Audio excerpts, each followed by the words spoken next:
Olá pessoal, tudo bem? Eu sou a Poliana e eu vim falar com vocês hoje sobre lesão medular ou também conhecido como trauma raquimedular. Então, antes da gente começar o nosso vídeo, já se inscreve aqui no canal, dá aquela curtida. Então agora vamos para a vinheta para depois a gente ver o nosso vídeo.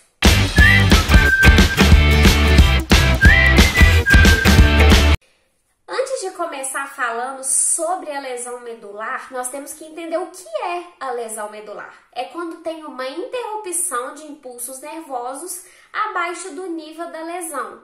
Ou seja, a medula é uma estrutura que se localiza dentro da coluna vertebral e quando ela é lesionada, a gente tem abaixo do nível onde teve a lesão a interrupção de impulsos. E esses impulsos podem ser sensitivos e ou motores e ou autonômicos. Além disso, nós temos que entender então o que causa essa lesão medular. A lesão medular ela é causada principalmente por acidente automobilístico. 46% das lesões medulares acontecem por acidente automobilístico. Também temos outras causas, como quedas. Gente, mergulho em águas rasas podem levar a uma lesão medular. Se você vai numa cachoeira, por exemplo, e vai pular de ponta, mas não tem noção da profundidade da água, pelo amor de Deus, não pula, porque você pode cair de cabeça e ter uma lesão na região cervical e ficar tetraplégico. Então, tem que tomar cuidado.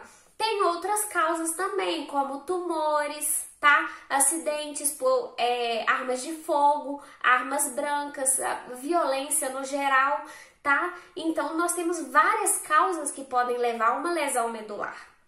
Então, depois de entender as causas, quando você tem uma lesão medular, por exemplo, você tá num acidente automobilístico e o carro bateu e teve aquele mecanismo de chicote.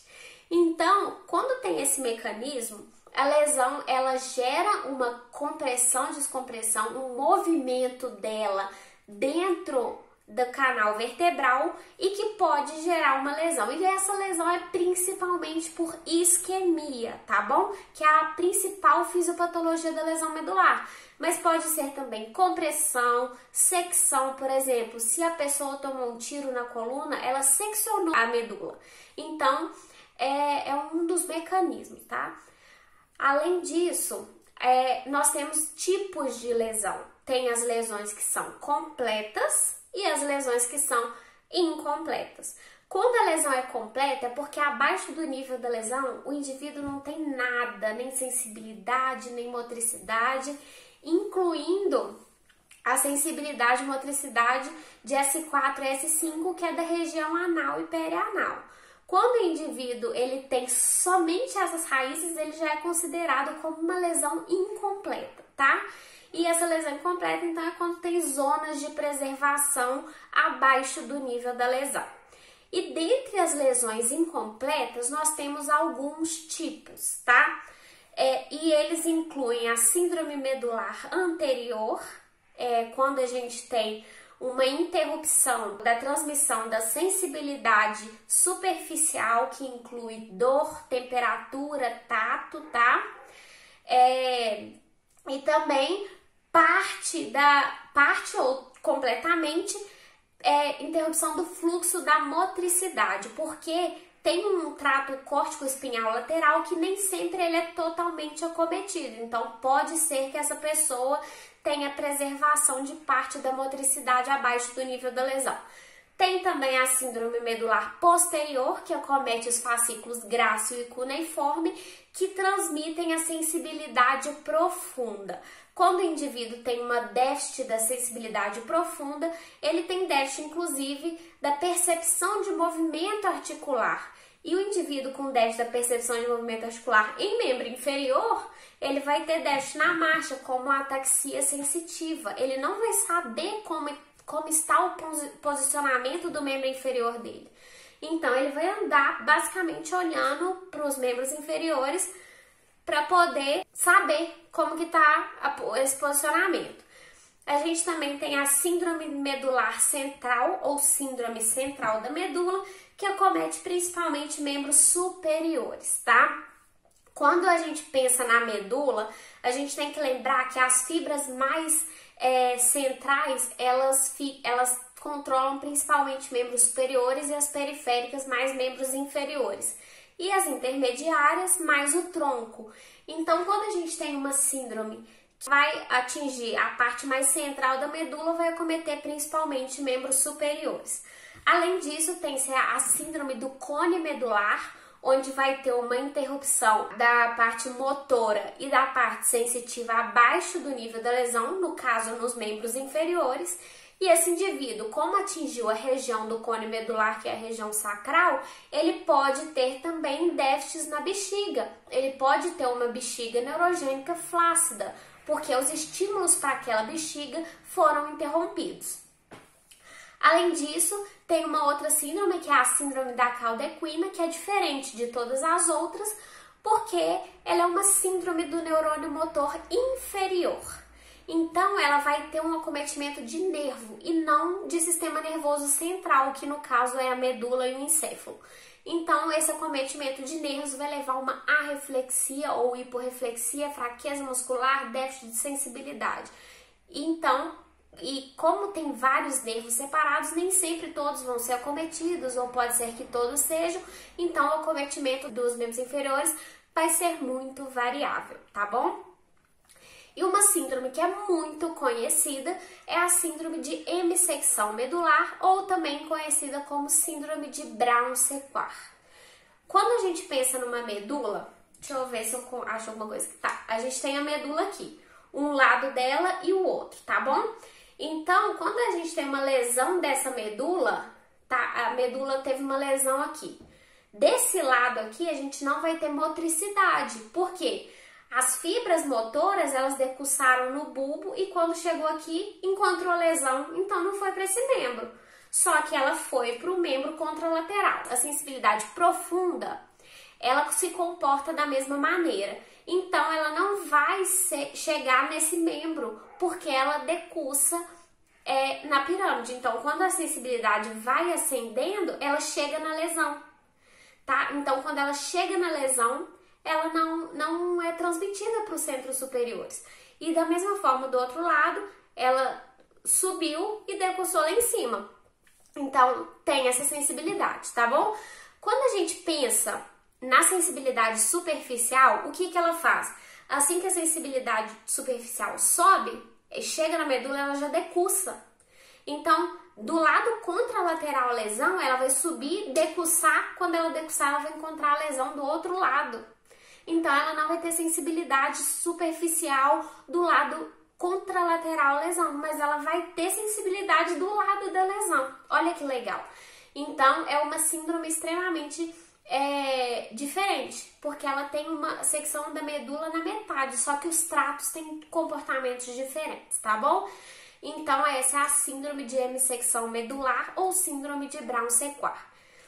Então, como que a gente vai saber se uma lesão é completa ou incompleta? A gente tem uma escala que é a chamada ASIA. A ASIA ela vai avaliar o indivíduo tanto com relação aos miótomos quanto aos dermátomos. Os miótomos é a força muscular e os dermátomos a sensibilidade. Os miótomos, eles são avaliados para membros superiores e membros inferiores, porque os miótomos de tronco, eles não são muito específicos. Então, vai ser avaliado por meio do teste muscular manual, que varia de 0 a 5, o miótomo de C5 para flexão de cotovelo, C6 extensão de punho, C7 extensão de cotovelo, C8 flexão dos dedos e punho e T1 musculatura intrínseca da mão. Em membro inferior, L2 vai fazer a flexão de quadril, L3 extensão de joelho, L4 dorsoflexão, L5 extensão do hálux e S1 flexão plantar. Em relação aos dermátomos de C2 a S5 vão ser avaliados todos eles, tá? Então, os dermátomos eles vão ser avaliados, é a sensibilidade no caso, e vão ser avaliados por 2 tipos. O toque fino, que é a sensibilidade tátil, e a sensibilidade dolorosa por meio do toque em alfinetada, tá bom? Então, ambos os miótomos e os dermátomos vão ser avaliados dos dois hemicorpos do indivíduo, tá bom? E o indivíduo ele pode ter um nível diferente do lado direito e um nível diferente do lado esquerdo. Mas o que é nível, gente? Eu não tô entendendo. O nível a gente tem 4. A gente tem o nível da lesão, um nível motor, um nível sensitivo e um nível neurológico. Quando a gente tem a medula, o nível que aconteceu a lesão é o nível da lesão. O nível motor é o último nível da lesão que tem a motricidade preservada. O nível da medula, quer dizer. E o nível sensitivo é o último nível da medula que tem a sensibilidade preservada. O nível neurológico já é o nível mais caudal da medula, em que tem tanto sensibilidade quanto motricidade preservados, tá bom? Então, esses são os níveis. E além disso, complementando a escala ASIA, nós temos a AIS, que pode ser de A a E. A classificação A é uma lesão completa. A classificação B é uma lesão onde abaixo do nível da lesão só temos presente a sensibilidade. A classificação C é abaixo do nível da lesão, tem sensibilidade e a maior parte dos grupos musculares tem força menor que 3. A classificação D é abaixo do nível da lesão, tem sensibilidade e a maior parte dos grupos musculares tem força maior ou igual a 3. E a classificação E é sem alteração de sensibilidade e sem alteração de motricidade, tá? Mas além dessas alterações de sensibilidade e motricidade, o indivíduo com lesão medular ele pode ter diversas outras alterações, como por exemplo, hipotensão postural, déficits respiratórios, cardiovasculares, geniturinários, incluindo déficits sexuais, tá bom? E também tem disreflexia autonômica. O que seria essa disreflexia autonômica? Um déficit do sistema autonômico, onde o indivíduo abaixo do nível da lesão, se ele tem algum estímulo que o corpo interpreta como nocivo, como por exemplo uma bexiga cheia, uma unha encravada, uma roupa muito apertada, um tênis amarrado muito forte, então esse estímulo vai levar a uma vasoconstrição, aumentando a pressão arterial e os baroreceptores vão detectar e o cérebro vai mandar o coração abaixar a frequência cardíaca. Então, esse indivíduo vai ter uma hipertensão com bradicardia. E o sinal para reverter isso, que está abaixo do nível da lesão, não vai receber, porque tem uma lesão ali que não vai deixar o sinal passar. Então, esse indivíduo ele vai ter essa hipertensão com a bradicardia e isso pode levar à morte. Lembrando que, para que seja disreflexia autonômica, o aumento da pressão tem que ser de pelo menos 20 milímetros de mercúrio na pressão sistólica, tá? Então, se o indivíduo chega para você com uma pressão de 110 por 80, para ele ter uma disreflexia autonômica, a pressão dele tem que estar em pelo menos 130 por 80, tá bom? Então, ele tem que ter um aumento de pelo menos 20 milímetros de mercúrio na pressão sistólica. E esse indivíduo ele vai ter vários riscos também, né? Que como a maioria deles vão ser cadeirantes, eles vão ter déficit na mobilidade, então vai ter chance maior de TVP, úlceras por pressão, ossificação heterotópica, contratura. Então é uma coisa que tem que ser abordada tanto com o indivíduo quanto com a família dele, para que isso seja feito da melhor maneira possível, tá bom?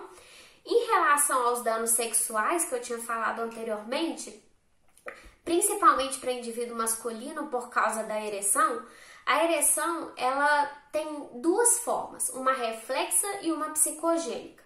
A psicogênica, o local da medula que ela é gerada fica nas raízes de T11 até L2. E a ereção reflexa de S2 a S4. Se tem uma lesão acima de T11, esse indivíduo ele não vai ter ereção psicogênica, mas ele vai ter ereção reflexa. Se fica entre L2 e S2, ele vai ter as duas ereções. Se a lesão fica em nível de S2 a S4, esse indivíduo não vai ter ereção reflexa, mas vai ter ereção psicogênica. Porque se a lesão é acima, ele vai continuar tendo ereção reflexa. Porque o reflexo, ele vai na medula e volta, ele não manda sinal para os centros superiores. Então, é somente um reflexo, tá bom?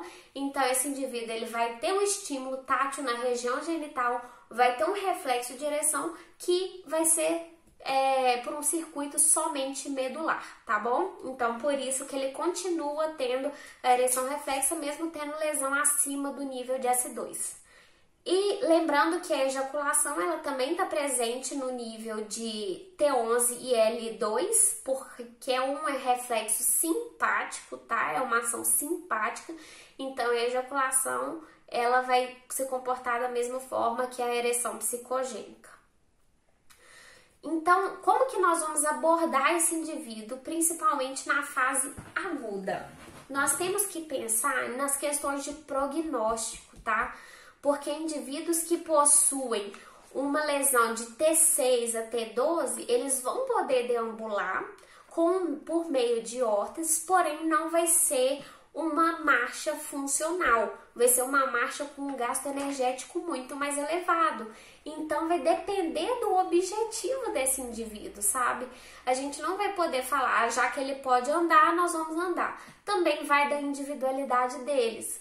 Do mesmo jeito que vai ter um indivíduo que tem lesão em T12, L1, por exemplo, e vai estar lá na cadeira de rodas e elétrica, por exemplo, entendeu?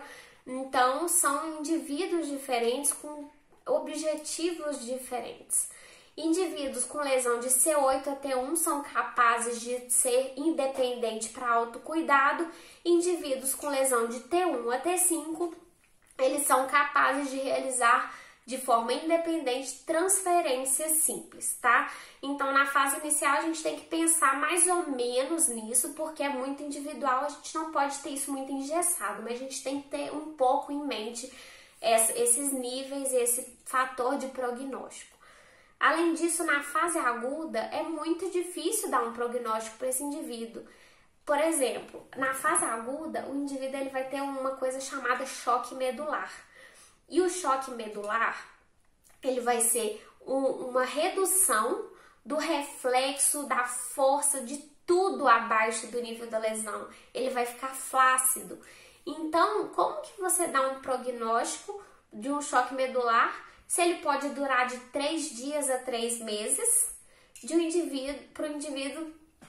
Não tem como falar, entende? Não tem como você falar para o indivíduo o que ele vai ter, o que ele não vai ter na fase inicial. É errado dar um prognóstico nesse começo.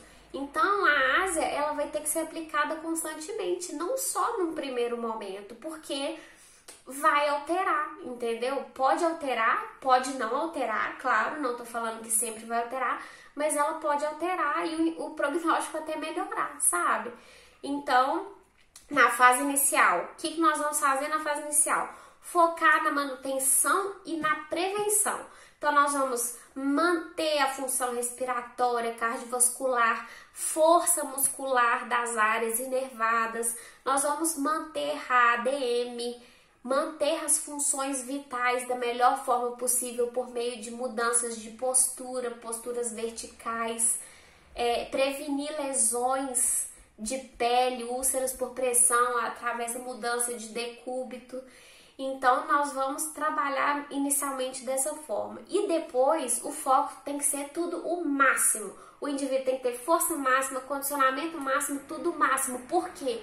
Esse indivíduo mudou o ponto de vista dele. Ele andava com as pernas. Em geral, a maioria vai ser cadeirante. Então, esse indivíduo ele vai se locomover com o membro superior. Então, ele vai dar conta de se locomover com o membro superior com uma força grau 3? Não, ele tem que ser grau 5.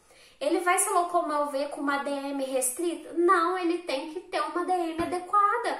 Então, esse indivíduo vai precisar de tudo máximo.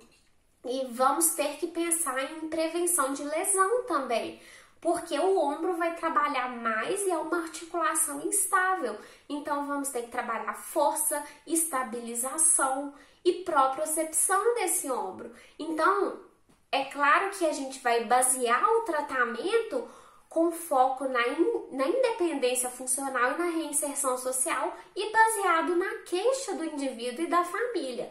Mas nós temos que ter em mente que ele precisa de tudo o máximo para ser o mais independente funcional possível. Além de adaptações, como por exemplo, a substituição muscular, que vai ser por meio de usar a musculatura a favor da gravidade, vai ser usar a tensão em estruturas passivas e também a fixação distal dos membros para que esse indivíduo possa conseguir se movimentar da melhor forma possível. Além do momento de força que a gente vai usar, por exemplo, o indivíduo precisa rolar na cama, então você vai usar o momento dos braços, a velocidade baseado na força desse indivíduo, dos membros superiores, para que ele consiga rodar. Então você vai fazer movimentos para que a inércia ajude ele a rodar na cama, girar na cama e se locomover, tá? Além da relação cabeça-quadril, principalmente para as transferências, onde a cabeça vai, o corpo e o quadril também vão. Então, esse indivíduo precisa ter estratégias para que ele consiga ser o mais independente possível. Pessoal, tem muitas formas de tratamento, muita coisa na literatura. Não dá para eu trazer para vocês aqui tudo nesse vídeo, então por enquanto é isso. Espero que vocês tenham entendido. Qualquer dúvida que ficar, eu deixei o meu Instagram aqui na descrição, podem me mandar mensagem, me segue lá e curte esse vídeo também, se inscreve no meu canal, tá bom? Muito obrigada por terem me assistido até aqui e fiquem com Deus!